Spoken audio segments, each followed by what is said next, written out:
اللہ اکبر۔ یہ ان صحابہ کا حال جن کو اللہ اور اس کے رسول نے دنیا میں جنت کی خوشخبری دی، بولتے ہیں منافق ہو گیا، منافق ہو گیا۔ ابو بکر نے فوراً پکڑا، حنزلہ کیا کہہ رہے ہو؟ بول رہے منافق ہو گیا۔ ابو بکر کیا کرے معلوم؟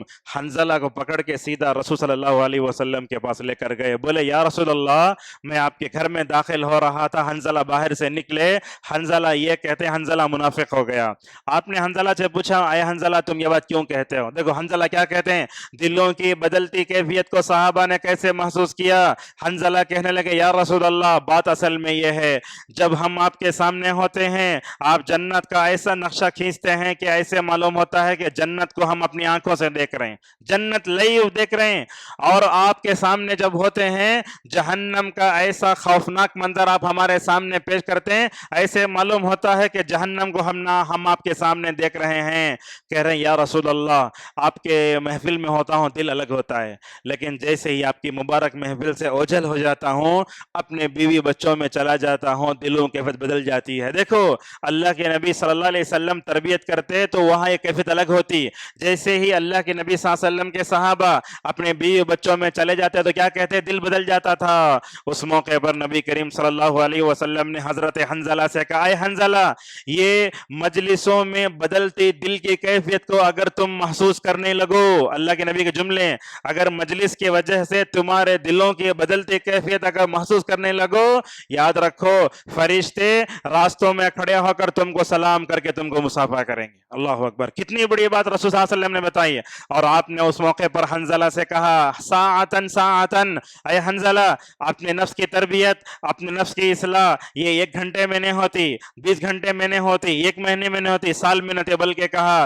اپنے نفس کی تربیت کرنے کے لیے سال سال لگ جاتے ہیں۔ اب آپ میرا درس سن رہے ہیں، آپ یہ چاہتے ہیں کہ آپ کا نفس بدلے، آپ کا دل بدلے، آپ اپنے نفس کے بارے میں، زندگی کے بارے میں، مقصد زندگی کے بارے میں سوچتے رہیں، تو اس کے لیے ماشاءاللہ بڑی لمبی تربیت کرنا پڑے گا۔ دیکھو نبی صلی اللہ علیہ وسلم کو، آپ صلی اللہ علیہ وسلم نے مکے میں بھی صحابہ کی تربیت فرمائی، مدینے میں صحابہ کی تربیت فرمائی۔ اب میں اپنے نفس کی اصلاح کے لیے ہمیں کیا کرنا چاہیے وہ بیان کرنے سے پہلے کچھ باتیں اور بتانا چاہتا ہوں۔ ہمارے پاس کیا ہوتا ہے، مختلف تنظیموں میں، تحریکوں میں نفس کا تزکیہ کرو، اپنے نفس کی اصلاح کرو، احتساب نفس کرو، زندگی کا مقصد سمجھو، تو لوگ کیا کرتے ہیں اپنے جماعت کے بانی کی لکھی ہوئی کتابیں پڑھ کے اپنے نفس کا تزکیہ کرنا شروع کر دیتے ہیں۔ یہی ہو رہا ہے، ہم دیکھتے ہیں۔ میں سمجھتا ہوں سلفی منہج کے علاوہ ہر منہج میں کہیں نہ کہیں نفس کی اصلاح اور اس کی تربیت کے بارے میں غلطیاں بہت ہیں۔ آج آپ دیکھتے ہیں یہ پیر و مرشد بیعت کرنے کا جو سلسلہ دنیا میں چلا ہے، یہ بھی تزکیہ نفس کے نام پر دنیا میں آیا۔ وہ کیا کرتا ہے، وہ پیر جو بولتا ہے وہ سنتے ہیں لوگ، وہ پیر کیا بولتا ہے، ہو 1000 مرتبہ پڑھو۔ اب دیکھو ہمارے مساجد میں دیکھتے ہیں، بعض یوٹیوب وغیرہ میں دیکھا ہوگا، مسجد میں انسان ناچ رہا ہے، ٹوپی پہنا، جبہ پہنا ہے، وہ ناچتا ناچتا بولتا ہے میرے جسم میں اللہ آ گیا ہے۔ اللہ اکبر، یہ تزکیہ نفس کے نام پر ہو رہا ہے۔ ایک طرف ہم دیکھتے ہیں تزکیہ نفس کے نام پر صوفیہ نے، شیعہ نے، بدعتیوں نے پتہ نہیں کیا کیا کیا۔ اب دیکھو ہمارے پاس نماز ہوتی ہے، نماز کے بعد ماشاءاللہ ہمارے مجلس میں اجتماعی دعا نہیں ہوتی، کچھ لوگ کیا کرتے ہیں نماز کے بعد ہاتھ رکھ لیتے ہیں، یہ کون سکھائے، فلاں پیر بولے، اور بعض لوگ اپنے ہاتھ کو یہاں رکھ لیتے ہیں۔ اب وہ ان کا پیر کیا کرتا ہے، 1 ہفتے کے بعد اور اپڈیٹ ہوتا، بولتا ہے گنڈی کھول کے اندر ہاتھ رکھو۔ چل رہے ہیں تزکیہ نفس کے نام پر چل رہا ہے، اور کیا کرتے ہیں لوگ ہاتھ رکھ کے ایسا ایسا کرتے ہیں۔ یہ سب طریقے کہاں سے آ گئے؟ کیا یہ نفس کے طریقے اللہ کے نبی صلی اللہ علیہ وسلم نے امت کو سکھائے؟ اگر آپ ان کو بولے تو لوگ کیا کرتے، انہوں جانے تک لوگ مسجد میں دیکھتے رہتے، انہیں نظر جاتے ہی بولتے ہمارے علماء، اکابر علماء ہم نہ تلقین کریں، یہ کام کو ہم نہیں چھوڑیں گے۔ اب دیکھو حیدرآباد کا موقع کیسا ہے، گنیشا کا جلوس، میلاد کا جلوس ایک دن آیا، اب لوگ کیا کرے، اللہ کے نبی مت مناؤ، مت کرو بول کے علماء بتاتے ہیں، وہ چھوڑنے تیار ہیں مگر دن چینج کرنے تیار ہو گئے۔ حالانکہ اللہ کے نبی صلی اللہ علیہ وسلم کے زمانے میں، صحابہ کے زمانے میں کہیں نہیں تھی چیز یہ، بلکہ میں تو یہ کہتا ہوں میلاد النبی رسول اللہ کی بے ادبی کی بدترین شکل ہے۔ یہی تو ہو رہا ہے. کہاں تھا اس نبی نے, کہاں منایا. اللہ کے نبی صلی اللہ علیہ وسلم کے اوپر یہ آیتیں اتری, اے لوگو یہود و نصارہ کے راستے میں مت چلو. اور یہ بات بھی ہمیشہ بولتا ہوں میں, کیا غیر المغضوب علیہم ولا الضالین. اگر بندہ یہ سمجھ جائے, محفل میلاد کے بارے میں تصور بھی نہیں کرے گا. اللہ سے ہم دعا کرتے ہیں, اللہ یہود کے راستے پر مت چلا, نصارہ کے راستے پر مت چلا. میلاد النبی میں کیا ہو رہا ہے, وہ تمام چیزیں ہو رہی ہیں جو کرسمس میں ہو رہی ہیں. کیک کاٹا جا رہا ہے, ناچا جا رہا ہے, اور پتہ نہیں کیا کیا ہو رہا ہے. شاید اللہ کے نبی صلی اللہ علیہ وسلم اگر ان میلاد النبی کے محفل کو دیکھتے نا, بولتے اس میں شریک ہونے والا کوئی بھی مسلمان نہیں ہے. حالت یہی ہے. تو لہٰذا اپنے نفس کا تزکیہ کرنا ہے تو سب سے پہلے ہمیں قرآن کو دیکھنا, حدیث کو دیکھنا, صحابہ کو دیکھنا, اور سلف صالحین کے منہج کو دیکھنا. ورنہ تو کیا کیا ہوتا ہے, میں آپ کو بولوں تو تعجب ہوگا. تزکیہ نفس کے نام پر عورتوں کی عزت سے کھیلا جا رہا ہے. آج وہی ہو رہا ہے. تزکیہ نفس کے نام پر آؤ, ہم نفس کا تزکیہ کرتا ہوں, ہر جگہ محفل ہوتی ہے, بیعت ہوتی ہے, پتہ نہیں کیا کیا ہوتا ہے. ہمارے یوٹیوب چینل میں وہ سب ہے, تزکیہ نفس کے باب میں ہونے والی غلطیاں. میں پورا نہیں دہراتا, میں آپ کو بتانا یہ چاہتا ہوں, تزکیہ نفس کے باب میں ہر جماعت میں, تحریک تنظیم میں غلطیاں بہت ہیں. مگر اللہ اور اس کے رسول صلی اللہ علیہ وسلم نے نفس کا تزکیہ کرنے, اپنی روحانی تربیت کرنے کے لیے جو باتیں بتائیں, اس پر بھی ہماری توجہ ہونا چاہیے. اس ویڈیو کے ذریعے ایک اہم پیغام آپ کے سامنے دینا چاہتے ہیں. وہ کیا, سلفی دعوت میں ایک چیز ہے, وہ دوسری دعوتوں میں نہیں ہے. دوسری دعوتوں منہجوں میں ہمارے سلفی دعوت میں فرق یہ ہے, ہمارے پاس عمل کی کیفیت وہ ہے جو اللہ نے بیان فرمائی. ہمارے پاس عمل کی کیفیت وہ ہے جو رسول اللہ نے بیان فرمائی. ہمارے پاس عمل کی وہ کیفیت ہے جس کو صحابہ کرام صلی اللہ علیہ رضوان اللہ علیہم نے دنیا والوں کو بتایا.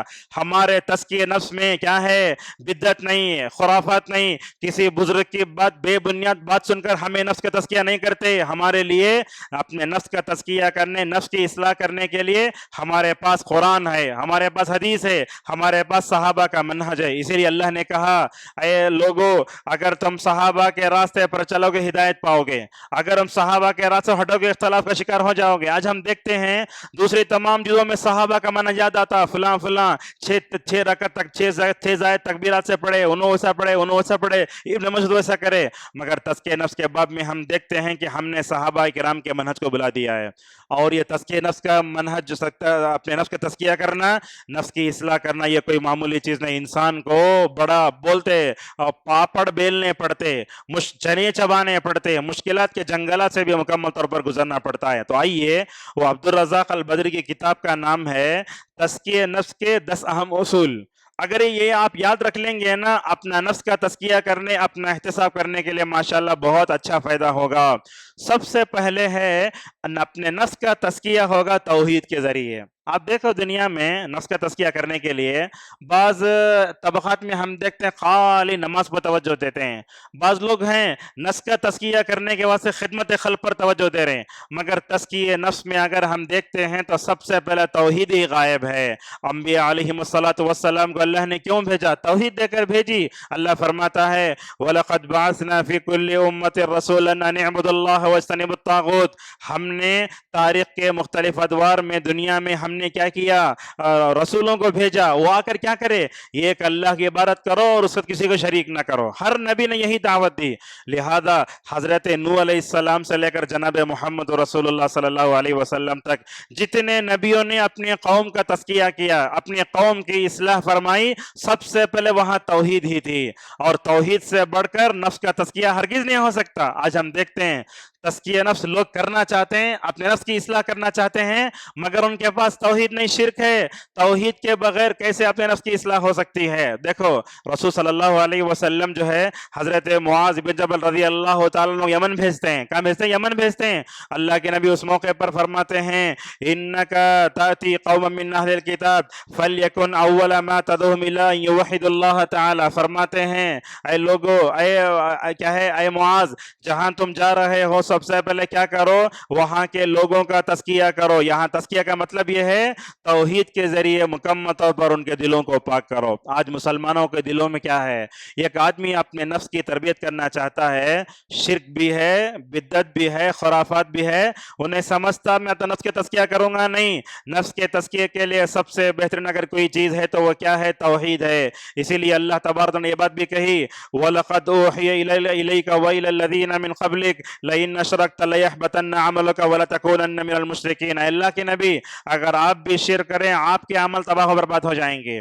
آج امت مسلمہ میں دیکھیں آپ توحید کہاں ہے؟ لوگ کیا سمجھتے ہیں توحید بولے تو اہل حدیثوں کے پاس ہی ہے، حالانکہ توحید ہر جماعت کے پاس، ہر تحریک کے پاس، ہر جو ہے جس کے پاس ہونا چاہیے، کہاں ہے؟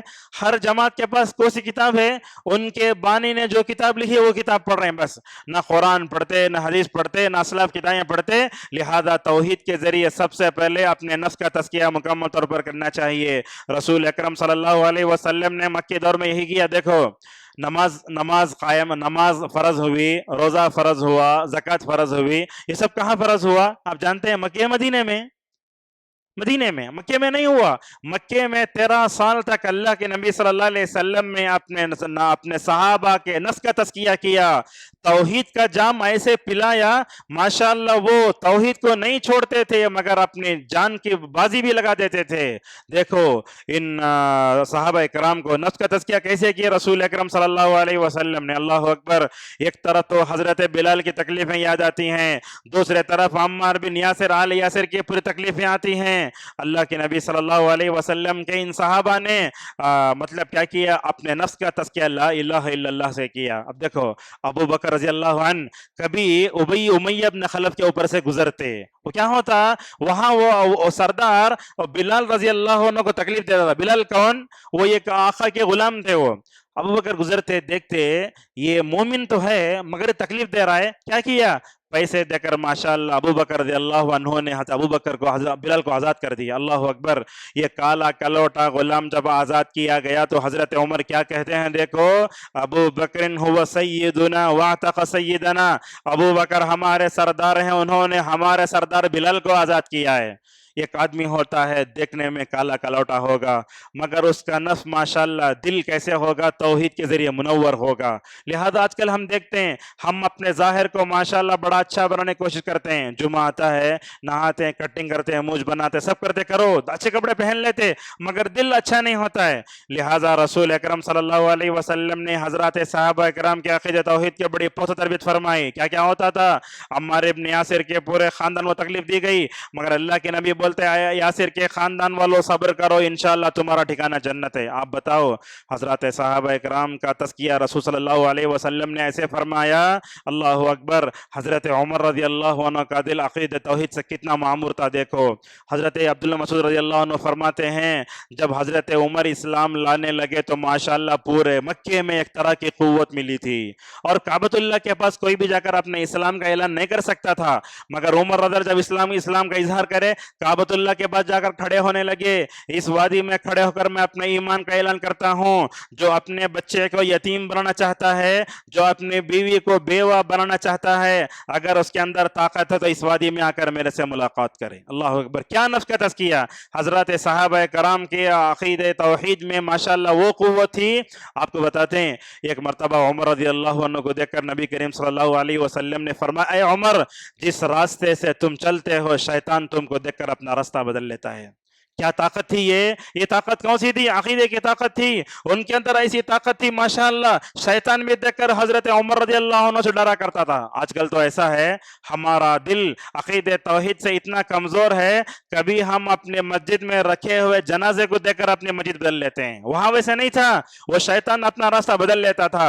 ایک مرتبہ رسول اللہ صلی اللہ علیہ وسلم نے عمار ابن یاسر سے کیا کہا؟ دیکھو کیسا تھا عقیدہ۔ آج ہمارے سلفی بھائی دینی بھائی کیا کرتے ہیں؟ اپنے ماں باپ کو عقیدہ لے کر جیتے ہیں، ویسا نہیں۔ عقیدہ کیسے ہونا؟ ہمارا عقیدہ صحابہ جیسے ہونا، رسول اللہ جیسے ہونا۔ ایک مرتبہ نبی کریم صلی اللہ علیہ وسلم نے حضرت عمار ابن یاسر کو دیکھا، عمار کے سر کو دیکھ کر نیچے دیکھ کر کہا، عمار سر کے تالوں سے پیل کے تلوے تک ایمان سے بھرا ہوا ہے، اس کے ایمان میں، اس کے ہڈی میں، اس کے گوشت میں ایمان ہے۔ لہٰذا سب سے پہلے اپنے نفس کا تزکیہ کرنے، اپنے دل کی اصلاح کرنے کے لیے کیا کرو؟ اپنے دلوں میں عقیدہ توحید کو بٹھاؤ، اور جب بندہ عقیدہ توحید کو بٹھا لیتا ہے اللہ تعالیٰ دنیا میں امن لاتا ہے، اللہ تعالیٰ ہدایت دولت سے عمل فرماتا ہے۔ اور آپ جب دیکھو ہندوستان میں ہم ہیں حالات سے بار بار گھبرا جا رہے ہیں، کیا ہوتا کہ 2024 کا الیکشن کیا ہوتا کہ، لیکن آج وہ سے دیکھو عرب کے علماء کو، ماشاءاللہ عرب کے علماء کبھی بھی اپنے عوام کو مایوس نہیں کرتے۔ ہمارے معاشرے میں ایسا ہے لوگ گانے والوں کو، طرز سے بولنے والوں کو پسند کرتے ہیں، ربانی علماء کو پسند نہیں کرتے۔ وہ وہاں کے علماء کیا بولتے ہیں؟ ڈرنے کی کیا بات ہے، جب انسان کے پاس عقید توحید اس کے دل میں ہے تو دنیا والوں سے ڈرنے کی ضرورت ہی نہیں ہے۔ حضرت ابراہیم کے دل میں عقید توحید کیسا تھا؟ پوری آبادی حتیٰ کہ باپ بھی ان کا دشمن حسبنا اللہ و نعم الوکیل کہہ کر ماشاءاللہ آگ میں کود جاتے ہیں۔ اللہ تبارک و تعالیٰ آگ سے بولتا ہے اے آگ ابراہیم پر سلامتی اور ٹھنڈی والی بن جا، اور بندہ کے اندر جب عقیدہ و توحید مضبوط ہو جاتا نا، کائنات اس کی تائید میں آ جاتی ہے۔ اللہ کے نبی صلی اللہ علیہ وسلم فرماتے ہیں جب حضرت ابراہیم کو آگ میں ڈالا گیا، اللہ کے حکم سے وہ آگ ٹھنڈی سلامتی والی ہو گئی، دنیا کا ہر جانور اسے پھونک کر بجھانے لگا، کوسی آگ کو جس آگ میں ابراہیم علیہ السلام کو ڈالا گیا تھا، مگر شاید وہ چھپکلی یا گرگٹ تھا وہ پھونک رہا تھا۔ اللہ کے نبی صلی اللہ علیہ وسلم نے چھپکلی اور گرگٹ کو مارنے کا حکم دیا، بخاری کی روایت میں دوسری روایتوں میں آتا ہے اس لیے کہ ابراہیم پر وہ آگ بجھا کر اور زیادہ جو ہے چنگاری کر رہی تھی۔ لہٰذا معلوم ہوتا ہے بندے اپنے سب سے پہلے اپنے نفس کے لیے اگر اصلاح کرنا ہے، عقید توحید کے بغیر نفس کی اصلاح نہیں ہوتی۔ یہ عقیدہ ایمان اپنے دل میں بٹھاؤ اور اپنے ایمان کو ویسے مضبوط کرو جیسے صحابہ کرام کا تھا۔ اپنے نفس کی اصلاح کے لیے ہمارے پاس جو دوسرا بڑا بہترین چیز ہے وہ دعا کرنے کا ہے۔ ہم دیکھتے ہیں اجتماعی دعا تو نہیں ہے مگر ہم انفرادی دعا سے بھی دور ہیں۔ ہم کبھی کبھی ایسے ہوتا ہے مہینے گزر جاتے ہیں، اللہ کے سامنے ہاتھ اٹھا کر دعا کریں توفیق ہی نہیں ہوتی۔ اور یہ بات یاد رکھو، جو بندہ دعا نہیں کرتا اس کے دل میں تکبر ہے، اور اسی لیے اللہ فرماتا ہے جو لوگ دعا نہیں کرتے وہ تکبر ہیں اور جہنم میں جائیں گے ایسے لوگ۔ دعا عبادت ہے۔ دیکھو آپ اگر میرے پاس 10 روپے پوچھے میں آپ کو غصہ کروں گا، لیکن اللہ کے پاس نہ پوچھنے سے غصہ آتا ہے۔ اللہ کے نبی فرماتے ہیں بندہ جب دعا کرتا ہے تو ہوتا کیا ہے، اللہ تبارک و تعالیٰ اس کے ہاتھ کو خالی ہاتھ لوٹانے سے شرماتا ہے۔ لہٰذا ہمارے 24 گھنٹے نہ گزریں ہم ضرور دعا کریں۔ اللہ نے خود کہا تم دعا کرو، میں قریب ہوں، میں تمہاری دعا کو قبول کروں گا۔ لہٰذا دعا کرنا بڑا بہترین ہے۔ اللہ نے کئی جگہ اس کی طرف مکمل طور پر اشارہ فرمایا۔ اور یاد رکھو دعا بڑی اتنی بہترین چیز ہے کہ بندہ اپنے نفس کی اصلاح کے لیے دعا کر سکتا ہے۔ ہم ہاتھ اٹھاتے ہیں اللہ کے سامنے پتہ نہیں کیا کیا پوچھتے ہیں، لیکن کبھی اپنے نفس کی اور کبھی اپنے دل کی اصلاح کے لیے بندے کو دعا کرنا ہے۔ کچھ دعائیں آپ کو بتاتے ہیں اس وقت میں۔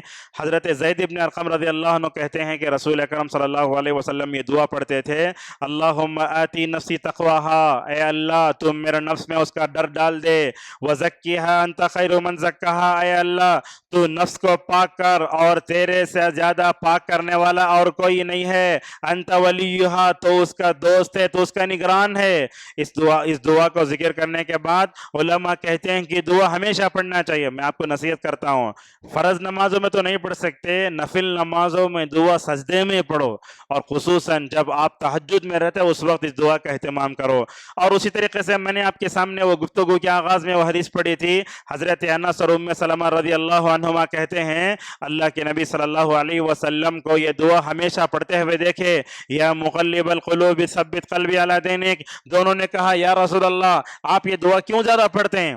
تو اللہ کے نبی نے فرمایا دیکھو انسان کا دل اللہ تعالیٰ کی 2 انگلیوں کے درمیان میں جیسے چاہتا ہے وہ پھیرتا ہے۔ صحابہ نے کہا یا رسول اللہ ہم آپ پر ایمان لائے، آپ کی شریعت پر ایمان لائے، آپ کی اتاری ہوئی کتاب پر ایمان لائے، کیا آپ کو ہمارے دلوں کے بدل جانے کا ڈر ہے؟ کون پوچھ رہے ہیں؟ یہ صحابہ کرام پوچھ رہے ہیں۔ اللہ کے نبی کہتے ہیں ہاں۔ اللہ اکبر۔ یہاں دیکھو اگر نبی کو صحابہ کے دلوں کے بدل جانے کا ڈر ہے، 1445 سال گزرنے کے بعد ہمیں اپنی نفس اور اپنے دل کی اصلاح کے لیے مکمل طور پر سوچنا چاہیے۔ دل ایسے نہیں بدلتے، دل بہت جلد بدلتے ہیں۔ کیسے بدلتے ہیں دیکھو، حضرت انس رضی اللہ عنہ رسول صلی اللہ علیہ وسلم کے خادم، انہوں نے 10 سال تک ماشاءاللہ آپ کی خدمت کی تھی۔ جب نبی صلی اللہ علیہ وسلم کو دفن کر دیا گیا، دفن کر کے واپس ہوئے حضرت انس رضی اللہ عنہ، اللہ کے نبی کی وفات کا سب سے زیادہ صدمہ اگر کسی کو ہوا وہ آپ کی چہیتی بیٹی فاطمہ کو تھا۔ اللہ اکبر، کیا روتے روتے نڈھال ہو گئیں، بلکہ اس غم سے اللہ کے نبی کے 6 مہینے کے بعد اللہ کو پیاری ہو گئی۔ وہ حضرت انس سے پوچھتی ہیں یا انس کیف طابت انفسکم ان تحسوا التراب علی وجہ رسول اللہ صلی اللہ علیہ وسلم۔ یہ جملہ اگر میں اردو میں بولوں تو دل روئے گا۔ کیا بولنے لگے انس کیسے تمہیں یہ دل ہوا رسول اللہ صلی اللہ علیہ وسلم کے مبارک چہرے پر مٹی ڈالو؟